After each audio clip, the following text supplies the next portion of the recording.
I believe we are live. Well, hello, creatives, community, and kind folks. Yes, you. Thank you for joining us here at RPG with DBJ. I am your host, DBJ, and today is Future Friday. And for those who do not know, this show is TriCast on Twitch, YouTube, and the audio's punched out to our own Discord server. Just join the Discord, go down to the boiler room where all the cool kids get to hang out and talk about science fiction, transhumanism, post-humanism, and all that kind of jazz. Now, today is it being Future Friday. You guys know that I've got a special place in my heart for transhumanism and that kind of thing. And yep, loaded and ready. Yes, it is. Tired needs sleep. Yes. Happy Friday the 13th. So please don't jinx it. Don't jinx the stream. We are using high technology to stream on to TriCast the show, but it being, let's give a little context for today as we get ready to go into some, I don't know, kind of a little of a joyful thing for me when it comes to our subject matter. So, for those who do not know, we talk Monday through Friday, and Monday through Thursday, we've been doing this thing that I've been calling a cutting class series. We've been cutting class in terms of Dungeons and Dragons and taking the classic classes and breaking them apart and making worlds with them and taking the component pieces apart and putting them back together and just having fun with that. But on Future Friday, well, since we tend not to necessarily talk about Dungeons and Dragons, but I like to keep on theme, we're going to talk about Black Ops, Black operations. Now, of course, this also runs in line with here in the States. We've had this Wednesday past was Veterans Day, and kind of thematic, I think, weekly as we come to the end on today's show. So we may come up, we may hit upon that kind of theme, but rest assured, the channel is about tabletop RPGs, and I mean no disrespect to those who do serve in the military or have family members, but we are a tabletop RPG podcast, long form streaming live chat. So that's our subject matter, and we really try to stay away from too many real world examples that hit too close to home. And if they do, I apologize up front. All right, so let's get into it. Transhumanism is for me is a concept of speculative science fiction where technology has started to reduce our ability to get to our wishes, our dreams, where time, energy, and resources starts coming down to measuring to a point of zero, the singularity of sorts. And and the idea here is that technology starts to meet up with wish fulfillment or nightmare fuel. And when the more average individuals able to achieve what they want through technology, what happens to the world? And of course, we have our role-playing games to embrace that. And we've often talked about Shadowrun and the cyberpunk iterations, both the concept of cyberpunk and the role-playing game from R. Talsorian, Cyberpunk 2013, 2020, 2077 video game, et cetera, Cyberpunk Red. There's so many iterations. And of course, what edition is Shadowrun up to, which does incorporate mysticism and tokenistic aspects to it. But I think it's fifth or sixth edition I want. But yeah, Friday the 13th. Oof. Tired D Seep says, I want an extra pair of bionic arms, please. An extra pair. Oh, you mean like in addition to the pair you already have? 2 sets? Would you place them on your back, or would you place them under your armpits? Or maybe on top of your shoulders? Or one in the center of your chest and one directly over in the center of the curvature of your back or something? I don't know. I wonder maybe lengthen your torso. You might have to do that operation as well. Oh, on top of shoulders. Okay. All right, all right. I hear you. Bill Burr in The Mandalorian with his extra arm firing pistols at the Mando. Um, that's an aside. So, black operations. Let's talk about black operations. Uh, Zach 200 says, "Have you ever read Huxley's Brave New World? It might be the earliest literary delve into transhumanism." I have consumed a bit of that. I've heard the name Huxley's Brave New World. The real life delve into transhumanism versus the tabletop part, I found doesn't. I don't want to say it doesn't interest me. I'm not one who likes to fall into the trap of real world ideas of people who have an agenda when it comes to transhumanism. I prefer to listen to like scientists, like an Isaac Arthur versus. Not saying that that's what it's about. I'm saying you could go down a rabbit hole of like people who are into or against transhumanism and such. I get why, and I don't have a problem with them. I just don't have a particular interest in it, and that actually might be a very interesting thing when it comes to when it comes to black operations. So, what do we mean by black operations? Well, one, of course, is the PCs are armed and dangerous. They most likely have some sort of um, high level of combat experience, and it is a type of way to play in a transhumanist world where you know we as humanity have spread outside of our home on Earth and spread throughout our own solar system, which seems to be a theme in transhumanism, as opposed to Earth immediately going to like Alpha Centauri. A lot of transhumanism talks about extrapolates our own technologies and intelligence that we have today and what will come to the future. Isaac Arthur's Science and Futurism with Isaac Arthur is a perfect example of it, where he talks about colonizing all of our planetary bodies in our solar system and the types of habitats that exist, and the applicable technologies we have today when it comes to going past the Oort cloud. And I think he has a huge Fermi paradox system about aliens and why we know them or don't know them. And he even has a thing about colonizing the sun itself, which is kind of bizarre. Dismantling planets and all that kind of business, settling on asteroids and whatnot. And I that part of transhumanism probably has a lot to do with the missions that our Black Ops teams are going to go on, because yeah, because as each of us discovers what our potentials are, we can inadvertently prevent other people's potential growth, right? And the further we go out into space, maybe the more separated we become from other people. But that just gives us, it puts us in our own echo chambers, almost literally and figuratively. And so you get the things like the scientists that are trying to create new life that gets out of hand. It's the self-replicating nanotech, that paperclip dispenser that starts to ravage the world. It's the Jurassic Park project going wild, right? And so you're going to need your Black Ops agents to go in. I mean, how many players in transhumanism have already said, "Hey, could I just make multiple, like dozens of copies of my own personality, and then buy sleeves or morphs to sleeve them into with the cortical stack, so that I could be my own Black Ops agent with hive minded together?" Every PC has done that. Or wanted to do that, and the answer is sure. Why not? Zax200 says it was more about the dangers of actually achieving utopia. Not having a good day, there's a drug for that. Yeah, and I don't mean that you meant anything by it, Zax, at all.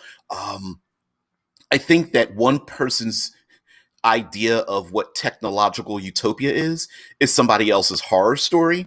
And if you're playing in Eclipse phase, you can play a firewall agent, and firewall agents are like combination CIA, Black Ops, Special Forces, assassins, spies. It's a nebulous uh, distinction on purpose so that you can kind of cultivate it for what you want.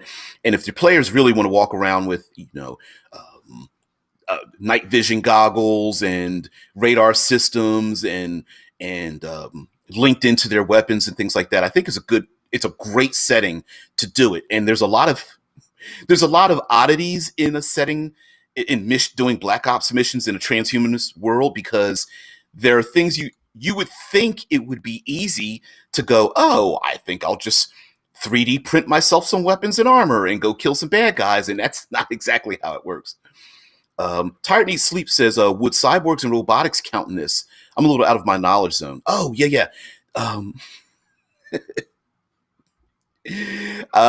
A paper clip dispenser, not pepper. Yeah. Rickard is asking me about a comment. So transhumanism is the idea that artificial intelligence, our ability to download our brains, cyber technology, virtual reality, biotechnology, nanotechnology, neural technology, all coalesce at the same time. Normally in fiction, most speculative fiction creators, on purpose, pick one aspect of technology, and then they turn the volume up, right? And they go, oh, what would happen if? And then they tell that story. What happens if robots dominated the world? Well, you've got yourself Terminator, and etc. Right? Or what if virtual reality did exist, and they turn that volume up and whatnot. Transhumanism says no, all technology would advance similarly fast, and that at some point it becomes easy for human beings to go into their own virtual reality world, or replace their arms with mechanical ones, or get an extra set, as Tired Needs Sleep has mentioned, or that robots live in the home, or that they are able to copy their brain to upload into an artificial being, or that before their deathbed, they're able to upload themselves into a virtual reality world, or their loved ones want to keep them alive. And so if they die, they're able to take their cortical stack and put it up on the dashboard of their car and plug it in whenever they want to speak to them, and et cetera, et cetera. And it's all that combined together happening at one time. And so that's where we are at. Now, when it comes to yeah, extra set of arms, Goro wins. Yeah, Mortal Kombat. Yeah, exactly. Now, one of the problems, and I have a very old video when I started doing these broadcasts when it came to transhumanism and the role-playing game Eclipse phase, and especially now the role-playing game Altered Carbon, because 2 seasons aired on Netflix here in the States, and The Expanse, which is a great show. It's coming back again. One of my old videos is called Beautiful Problems. And one of the issues in playing in, say, Eclipse phase, or one of the issues in playing Eclipse phase and Altered Carbon is that there's a thing called a cortical stack. And so every player character and most people in the world have a cortical stack. It's a thumb drive. It's a black box in the back of your head, most notably placed in the back of the head. And where your body, like a piece of equipment, gets destroyed, someone could retrieve your cortical stack and spin it back up in plugging it into a computer, uploading it into an artificial body, or having a new biological body printed for you. Or in the case of Altered Carbon, if you don't have enough money, you might be uploaded into a criminal who's been convicted, and so their body's been put on ice while their brain's put in prison, and then you might have to upload into somebody else's used body or something, and that's the kind of thing. So shooting someone in the head, maybe you might hit their cortical stack, but as a Black Ops agent, you're going to have to contend yourself with you may be able to mow down a bunch of individuals, but that might not solve the problem, because if your enemy who is also equally armed and dangerous, could just easily just have their brain uploaded before that kill shot, or have their agents retrieve their cortical stacks, and they're back into the fight again, whether in minutes, hours, days, months, years later. You really haven't solved the problem. Or have you solved the problem? So if you know what's happening, there's a possibility in a Black Ops mission that you may need to find the re-sleeve area before going on the mission, or to sabotage the network that's able to beam individuals' consciousnesses during or after the mission happens, maybe tracing signals. So you can have a lot more complications instead of just arriving in a space station, pulling out some guns, and starting to shoot them all over the place, which brings up another problem. Rickard says, scary, what if? Instead of evil Terminators, we get an army of sentient robots powered by dun dun dun Clippy. Yeah.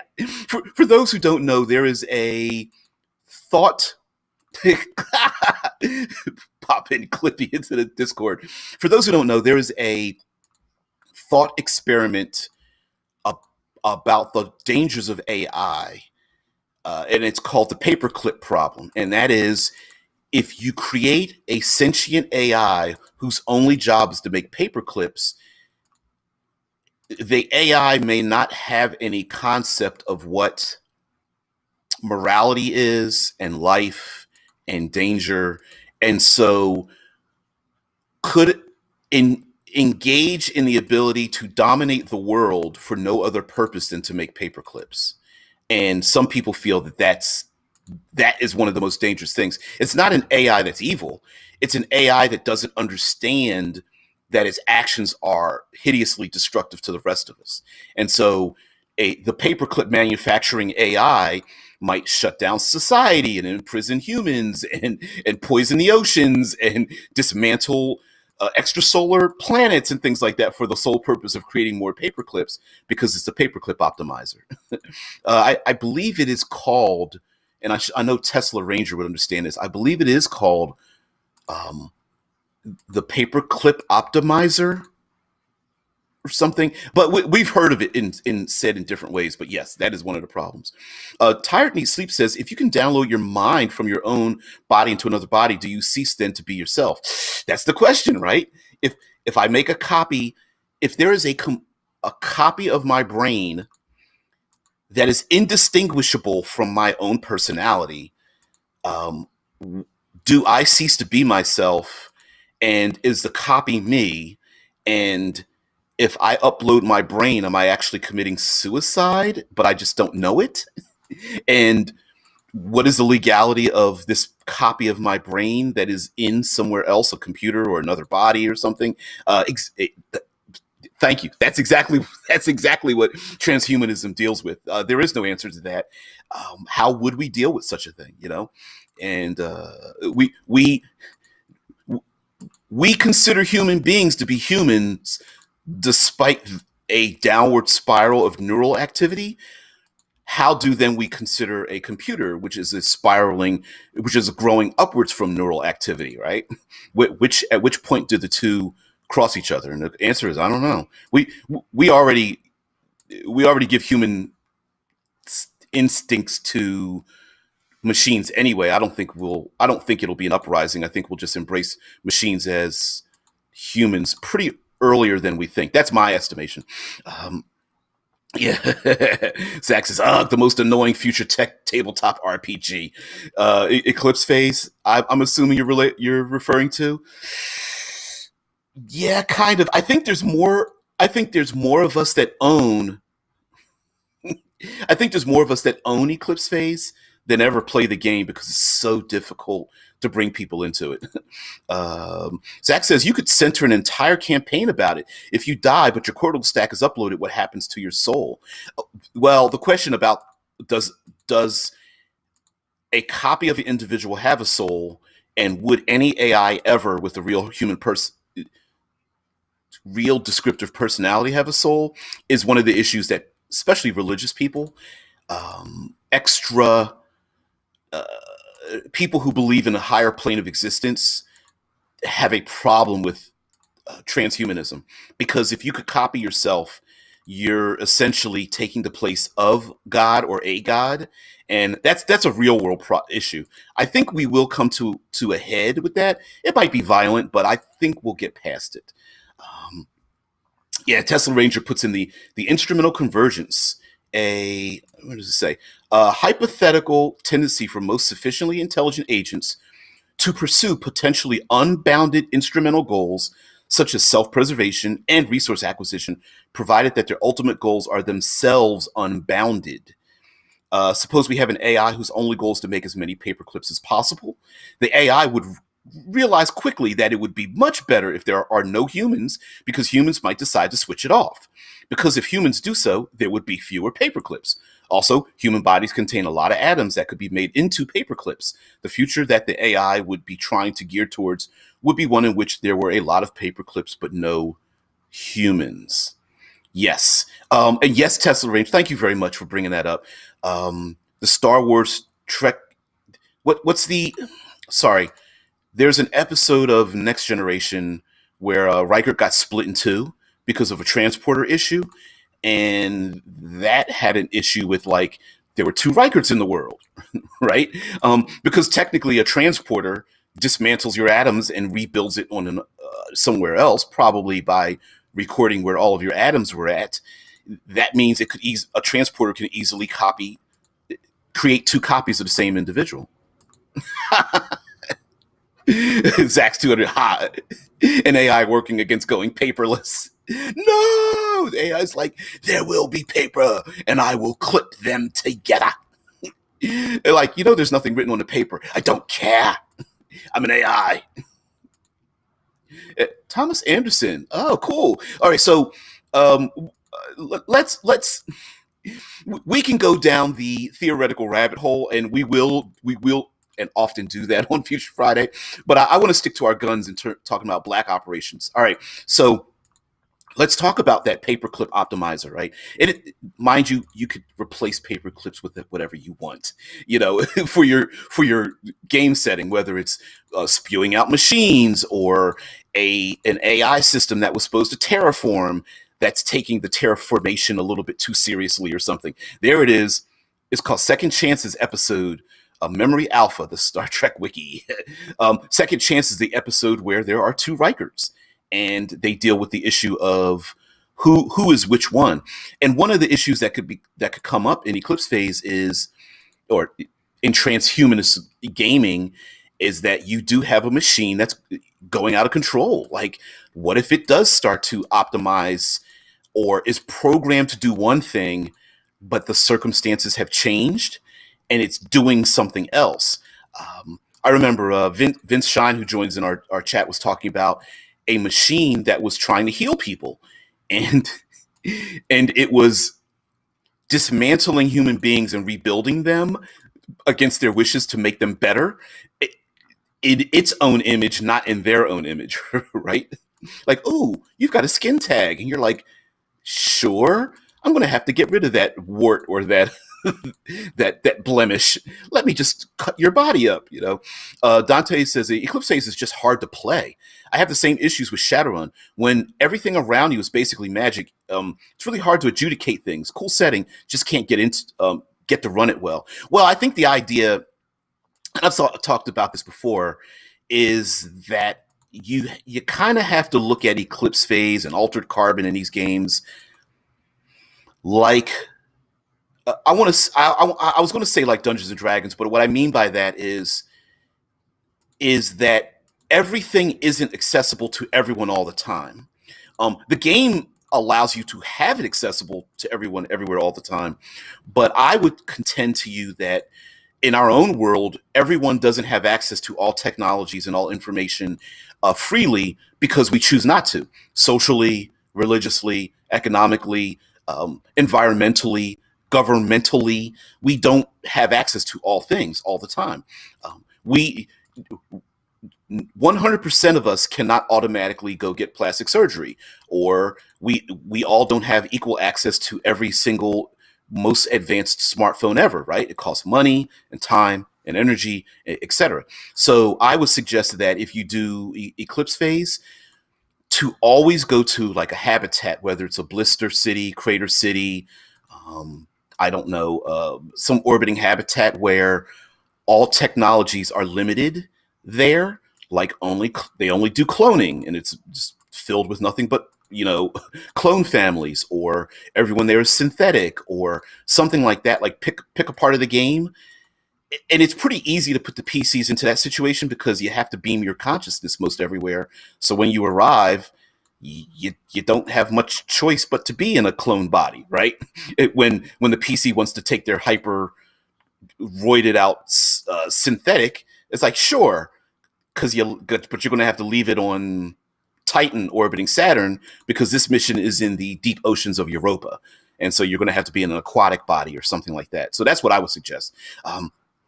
The 6 Day film deals with Arnold Schwarzenegger, which strange that Arnie is in a bunch of like speculative fiction stories. The 6 Day is one. Total Recall's another one. There's like one or two more that are on the tip of my tongue that I cannot think of that were science fiction related for Arnold Schwarzenegger. But yeah, or maybe I'm thinking of somebody else. I'm thinking of Surrogates, but that's fuck, I can't remember his bald-headed name. Anyway, Thomas Anderson says, is it possible that a machine is doing the paperclip problem with making heat? Thus, why the universe is expanding and everything is turning into waste heat that dissipates. I suppose maybe in the center of our galaxy, there's paperclips being created. Maybe we should call them widgets because paperclips. I'm just getting I just keep thinking of this machine just spitting out one paperclip like every couple of seconds. Like it would eventually Bruce Willis. Yes, thank you. Bruce Willis, who stopped acting and just started playing himself. Oh man. Anyway, Dante says adding Black Ops and redundant. Adding Black Ops and is redundant, doesn't it? A basic citizen could carry out Black Ops level work with what's available to them, right?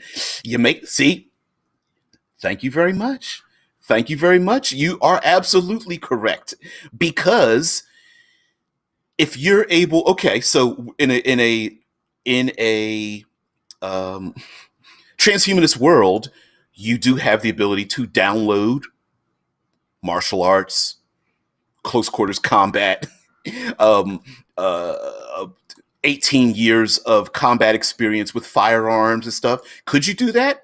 Probably. You might have to break a couple of rules to download something like that. But yeah, as well as the fact that most human beings in the future of like Altered Carbon and Eclipse phase are far, far better than we are. Your average citizen in the future is equal to an Olympic level athlete and a Nobel laureate in our present day. Everyone has has either access to or has been enhanced in some manner. So like your average 8 to 10-year-old probably is a master's degree level in like economics or something. Like it's maybe a little too, maybe that's not too young. But so it's pretty daunting. So yes, you absolutely. As a matter of fact, an enemy could very easily insert some agents as average citizens and then upload them. Maybe the PCs have to hide themselves as an average citizen. They may have to unload the information they have in their brain so no one finds it, and then place those skills somewhere else in the habitat, and then go collect those skills when they need to go get it. Oh, wow. This is real.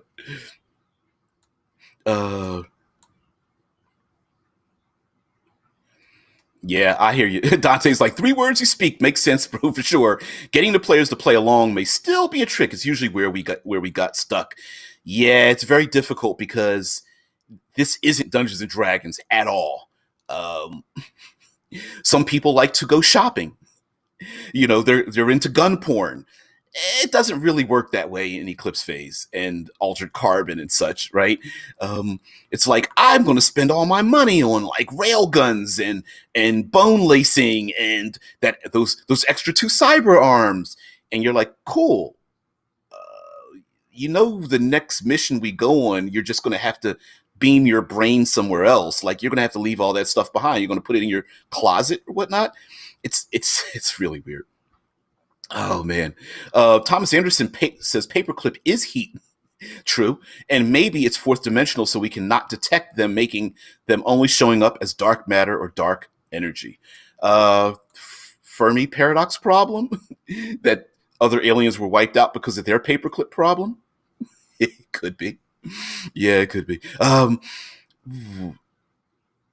Yeah, Rickard says another AI takeover horror story. Autocorrect AI goes Skynet. You will never spell things incorrectly. No. Yeah. Uh, that's actually not that far off in a way. Oh,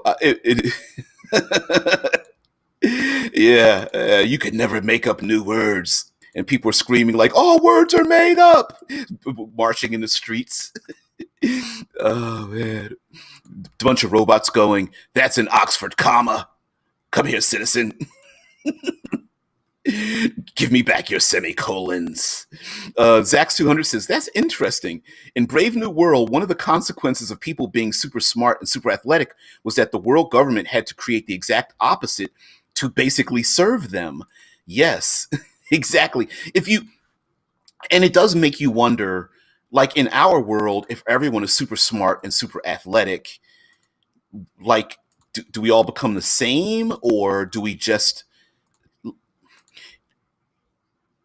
we don't consider ourselves to be superhuman. But if you keep going back 100 years and add 200 years, 300 years, 400 years, biologically speaking, we're pretty damn superhuman, right? Maybe some of us are taller, wider, we live longer. Our ability to learn has changed quite a bit. Our ability to communicate, our ability to assess dangers is different. So I 100 years from now, would we be looking at ourselves and look at those individuals like, damn, are they all ugly catalog models? Like everybody looks perfect with no glasses, is exactly 6 feet plus, 6 feet, between 6 feet and 6'4", with no body fat and perfect memories? Maybe the answer might be sure. We all walk around with all human knowledge in our pockets, but if it's inside of your brain, does that instantly make you a brain surgeon? Not really sure, but it could be. Could be. Zach says super intelligent, maybe not super wise, and definitely not super athletic in comparison. I would agree with you. I would super intelligent. I would say we probably gave up one thing for another, like maybe our instincts compared to ancient man are less inclined, but our knowledge is far superior. Um, yeah, I mean, there's still things built and constructed by ancient peoples that we don't understand. There's a lot of stuff that I just boggles my mind, like sailing across the Atlantic Ocean. It's a perfect one for me. Like, the hell, I ain't doing that. Not today. Not what I know. Hell no. But people did it at once, and then people did it all the time. Dante Unknown says, autocorrect is true lawful neutral. The rules of language are set and must be obeyed. Your compliance is mandatory. I don't know. That that's that sounds a little bit evil to me. You mean I can't misspell one word? Ain't a word, citizen. You just used ain't. Stop it. You're confusing me. Rickard says, in the far future, the AI has taken over the world, and the written word has all but eradicated. Insert shot of guy discovering an ancient book. One man holds the key. Holding up a book. Yeah. Oh man. That sounds authoritarian. We just need to tell it to stop pushing its mean correct. No more memes. No more. All right. So, something else when it comes to like going on gun toting missions is that there's a lot of steps in doing it, and I think the steps in doing it, while a lot of player characters won't like it, is the great part about going on a Black Ops mission. So the first thing is the equipment montage, right? You get someplace, you get your weapons. There's always a cache of weapons, like behind someone's wall, the trunk of a car, in some warehouse, whatever, right? And so finding those weapons is part of the mission. Now, with 3D printing in the future, or 3D printing programs, most things are 3D printed. You don't need to hoard lots of merchandise and ship them through everywhere. You just need you need the filler material for the 3D printing process. So the player characters are going to need their programs to print out their weapons. Now, the problem with that is, depending on where they go, most 3D printers are linked to sensors, computers, people watching it. Yeah, everything is in the future starts to become consumable, especially if you're in a sealed environment, a habitat, Dome City, Spindle, O'Neill Cylinder. What is it? Alderan. There's a new one called an Alderan Cycler, which is an elliptic orbital castle of sorts, a space station, starship, hollowed asteroid, etc. Put in a thing. Oh, gotta go. All right, sorry, Zax. Hey, have a great one, man. Yeah, see you Monday. So the idea is that the player characters, when they arrive as digital information, will have to be downloaded into a body. Find out, where their body is, what kind of body they were in, where it is that they arrived at, get their 3D printing programs, and then find a 3D printer that can print some or pieces or all of their weapons and gear, armor, and that kind of thing that they need for the mission. So they might have to spoof the sensors or use a industrial printer, maybe a small local printer.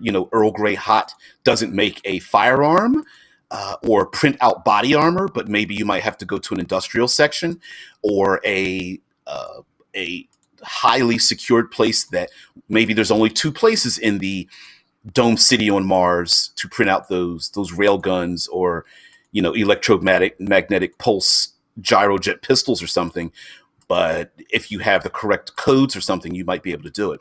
Also, black market, maybe I can print the gun out, but I can't get the ammo or energy pods for it, or caseless ammunition. But if there's a person who is in a black market where I can find the thing, so that might be part of the issue. Stealing it would be another thing. I'm not going to try to pronounce that. Corrective. Yeah, Corrective 2340. Thomas says says that can be costly if the consumables are hard to come by, unless the unit can produce its own, like printing a new body for you by you being shoved into it and letting it destroy you to use that stuff of your body. It depends, because it depends on how.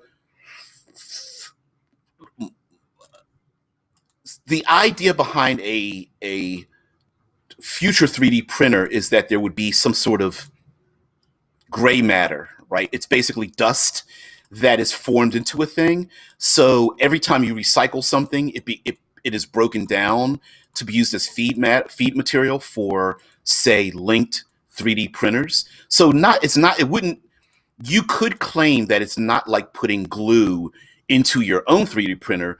It's more like a 3D printer is just the ATM machine that's linked to dozens of other machines through an HVAC system.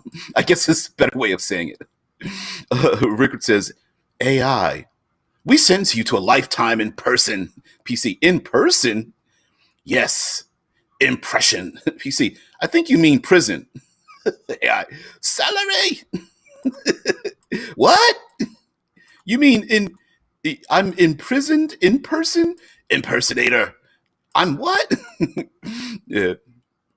Dante says, we're playing with Rickard's movie pitch. The movie's called Corrected, but every movie poster spells it intentionally wrong to confuse the AI. That would confuse most people, which would be pretty interesting. Everyone's like, I thought we came here to see the movie. And everyone's like, nope. You click, click, click, click, click. I've got you. Mm-mm-mm. Uh, Miranda, global frequency plot. Miranda Zero has found and signed on 1,001 unique talents from around the world, ranging from athletes to scientists and from cops to hackers. They're called on when the world needs saving, connected to Miranda's home base through a computer genius girl named Aleph, who guides them through the mission. There's a number of people with tons of skills to do a thing, which might be something else the player characters might need, right? If you go on a mission, corrugated 2340 AD out this holiday season. The same movie over and over again. Everyone keeps getting fooled. The the player characters could possibly not have the skills to do the mission that they're sent on. They might have to go collect those talents to then go on the mission needed. Like, oh, we're supposed to go down into the 60-mile deep ocean of Europa. I have no ability to. I'm not a Navy SEAL. I don't have any ability to deep sea ocean. But we know a guy who's going to give us those skills, and when we get there, we're just going to upload those skills, and we're ready. They might even be temporary as well. If you, as the game master wants to insert that into the game, that might be kind of cool. Oh man, that'd be funny. Thomas Anderson says, I'm working on a set of printer upgrades for real that will allow this process breaking things down and sorting the nanomaterials. It becomes so it can be used. Right. Sorting it is a huge hurdle, especially if it is shrunk to fit inside the machine. Yeah, they would have. I'm an armchair theorist myself, so I don't know how that would work, but you would have to have some way to break materials apart without destroying the compounds, but then sorting the compounds to be used later. That sounds god awful complicated to me. Whereas visually, I'm just assuming that it just gets turned into gray dust that gets blown through small tubes. That's all I can think of. Ricker says something as a side note too. The head design I'm working on for deconstruction by ablation would be possibly insertable into an eye, giving laser vision. Ooh. Jess would have to figure out the type of diode emitter that can be activated by chemistry of the body, though. That sounds dangerous. Hey, you want to take over the show, please? I'll sit back and listen. Please. Yeah. Oh, you guys are crazy. So,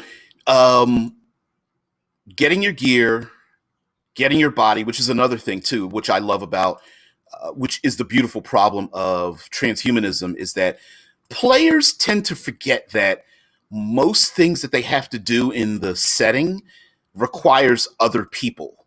So the act of even getting your consciousness beamed to another place is in itself dangerous, because you don't know who's going to be on the other end. It's transporter problems, right?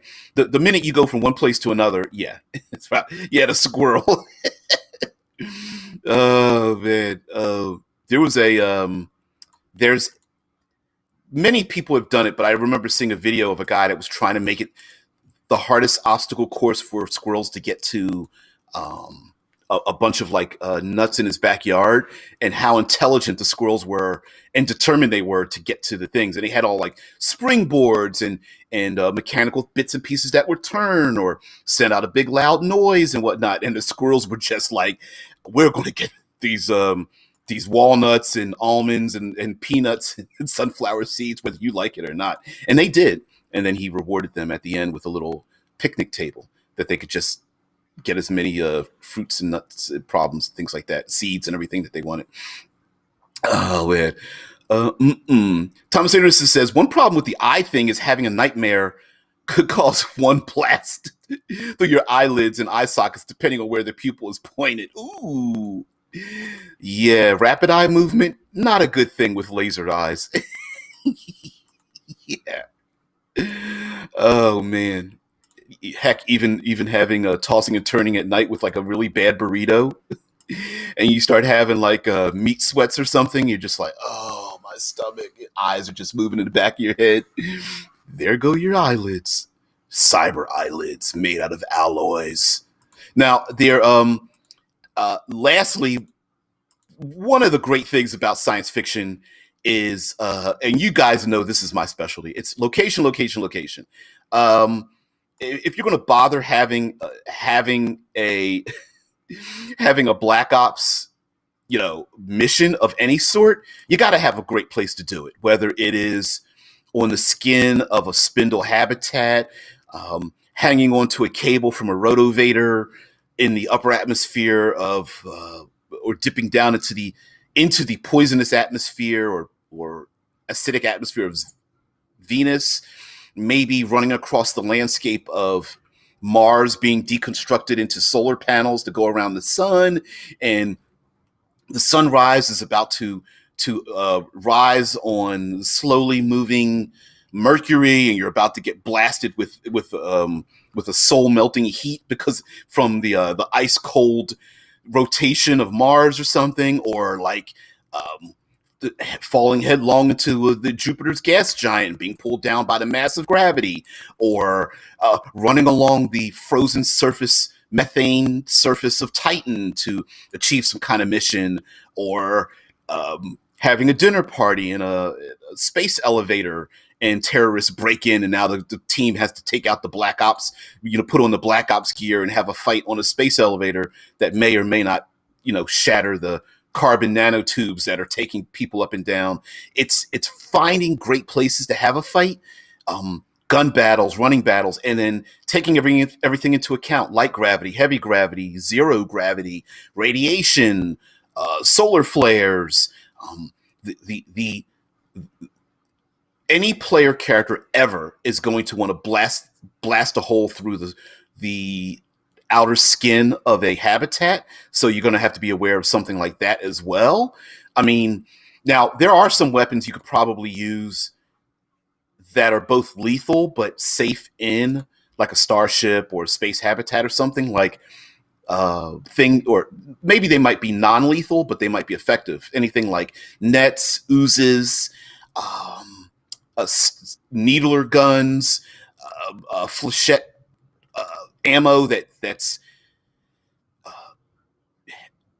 heavily piercing but fragile, so when it hits a hard surface, it doesn't go off. You might not want to have using like laser weapons or X-ray lasers inside of a habitat, because radiation alarms will probably go off and it'll start to probably shut things down. You probably don't want to use pyro, anything like thermal related, but maybe the opposite, cryo related things, freezing people to death or freezing up locations, doorways, making walls and things like that out of freon and ice or something. Maybe there are definitely not rail guns, because you'll just pop holes into the walls and atmospheres of things. Although we found out scientifically that explosive decompression isn't a real thing exactly. So maybe player characters and enemies might have to go around trying to shoot each other and patch holes while they're doing it, which would be pretty interesting. And lastly, martial arts in space would be really cool too, whether it's various forms of zero-G jiu-jitsu to some kind of Aikido, or even a form of kendo, kind of like a swordsman samurai like thing where you're bouncing off of bulkheads and launching yourself at individuals at extreme speeds while trying to spin through like a zero-G space or light gravity space while hacking at each other. I think all that would be really cool in like a Black Ops mission, as well as, not only can you pretty much freely let the players just like shoot people in the head and destroy them, especially because your bad guys could always be copies or uploaded or something like that, but they might have to, this might be a 2, 3, 4, 5-part mission where the one enemy they're going after, there's like 5 copies of this major crime boss scattered around the solar system. And if they don't go after the crime boss fast enough, the crime boss is just going to make further copies of them. and or to prevent, say, one copy from being beamed off planet or out of the habitat, so that the other copies are not updated, even though you're going after the same person with the same motivations. Uh, Anderson's saying something someone could use would be genetically altered scabies lice that burrows through the skin that leaves graphene nanotubes behind and make the skin highly conductive and nearly uncuttable. Ah, excellent. People would do it. Sounds disgusting and sounds pretty dangerous, because I think our ability to feel is pretty important for our survival. Definitely one of the first things to go. Or an eye parasite to deliver that eye laser tube system that is just thermally activated diodes in the nanotubes for heat vision. Yeah, the mixing of, or the modification of, like, biotechnology to get things into us is pretty cool. Um, Pretty cool. I think many people would just balk at the idea of, like, sticking some kind of parasite in their body, and I think other people were like, "Why aren't we there yet? I like slugs," or something like that. TA goes on to say, basically, they make tubes burrowing through the jelly, and when they die, become the thermally reactive crystals, similar to LED crystals that produce light. That's what I was thinking, that they would burrow into your body, and then their residual, like, I'm going to say, call it death throes, but basically what's left of them becomes the thing that becomes what is the thing that lets you do the thing, right? Deep space decompression is more like the bends, apparently, like when you come up too fast from diving deep. That's what I heard, that the movie version of explosive decompression really isn't a thing. It's more like the bends plus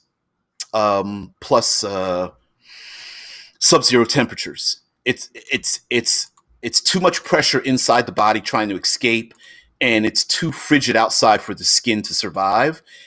But they say, like, I guess there's a way of, like, breathe. You can kind of survive it if you can keep keep the frostbite down by protecting your extremities, like your fingertips, toes, ears, eyelids, nose, lips, and breathe out as much as possible.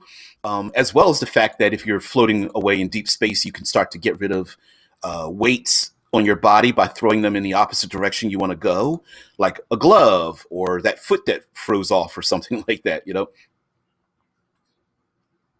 I believe it was called Outlander. Outland. What was the movie with Sean Connery on a moon outpost around Jupiter mining post? It's an older movie. I believe it's called Outland. Yep. Thank you, T. Tesla Ranger, always there with the knowledge. Yeah, it's Outland. Yep. Outland's a good one. Moon is a recent movie that's very good. There's a ton of them. Man, I should do I could change the channel into watch the sci-fi movie reaction and make it into an RPG or something. Egg of Death. Hey, man, a great film. Yeah, it is. It is. Both Outland, even though it's a bit dated somewhat, although the concept of Outland is actually pretty modern. A security guy with a mining facility and an asteroid orbiting, or moon orbiting Jupiter. Pretty cool idea.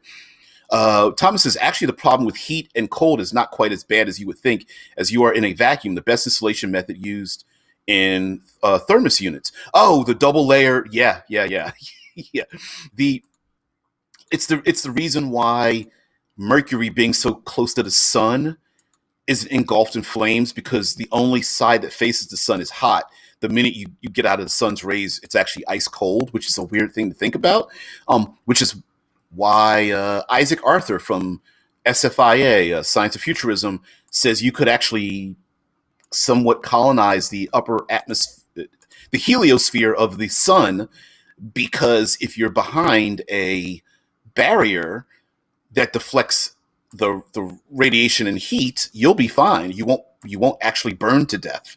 Which I guess I'm thinking of the sun being like a big flamethrower, but it's not quite that way. It's just charged particles, very very charged particles, dangerous, but it's kind of weird to think about it that way. Thomas Anderson says heat would be a more dangerous problem, since anything you take in say, from the sun would be hard to dissipate, as you only get rid of heat as in infrared radiation. And yeah, Mercury is not a very good conductor of heat, thus why its dark side is super cold, and that it is not turning like Earth, much slower. It is turning much slower, which is, you know, thematically kind of a shame, because I always like the idea of running from the rising sun as the landscape gets blasted. But you know, we could all hope. But anyway, TA, thank you very much for bringing up a lot of that knowledge. Rickard says the main thing is that there is nothing to conduct heat in space, but radiation does pump in energy and thus heat into objects. Yeah, you need heat buildup needs to be dissipated. There's the idea of like the Matryoshka brain, where you like surround the sun like a Dyson swarm, and then you conduct the heat outwards and whatnot, and that the heat is easier to conduct outwards because space is a vacuum and it doesn't transmit in a gravity, but radiation does, and that's pretty cool. I think there is a way to gamify that and make that a tension builder, that the science, while it seems like it's problematic, is actually a good thing, right? Like, the player characters that are on the dark side of Mercury or a space habitat might not want to be on the bright side near the sun, even though they are pretty much safe to stay away from it. But it might be a really cool thing to kick one of their enemies off the side of a spacecraft to be put into the blasted radiation coming out of the sun or something of that nature. Whereas maybe there's a time scale that, enough radiation, you're probably going to get, your DNA is going to get fried. And so there might even be a limitation on like how long you could stay in a place like that before you get blasted and stuff. TA says, there's a story I read where the planet turns slowly and a giant vine is growing across it, being burned away with the ice killing it, but its seeds survived to awaken on the other side. Ooh, I like that idea. People too, living in two tribes that have never seen each other, live in the barrier between dark and light, feeding off of that vine. Humans showed up to mine it and needed to spin up the speed, and it caused all sorts of problems for their cultures. That is a great idea. I wonder where that came from. That's a great idea. I'm gonna steal that. Yeah, if you ever get a chance to pop it in, please do. Anyway, went a little late today, but please, thank you very much, guys, for joining me here on the channel. Got to get out of here. Got to get on, head to work. For those who don't know, it is live. I'm live at 6 a.m. in the morning here in the States, so a little problematic for myself. Many of you are, I don't know why you're up so early here stateside, but I thank you very much for it. Thomas says, I think it's an Isaac Asimov short story book or something. Yeah, that sounds about right. Isaac Asimov. Oof. What a prolific writer. But anyway, guys, thank you very much for joining me. Please join us Monday, where we're going to talk about game design. It's a little bit of a break from the norm, but I think we can stay somewhat thematically on point. But anyway, guys, thank you very much for joining me. Everybody have a great one. Eggadeth, thanks for popping in. And everybody else who's brand new to the channel, please. Just like, share, subscribe, and bring your A game. It makes me look better. Anyway, guys, have a great one. I'll see you later. Bye. Thank you.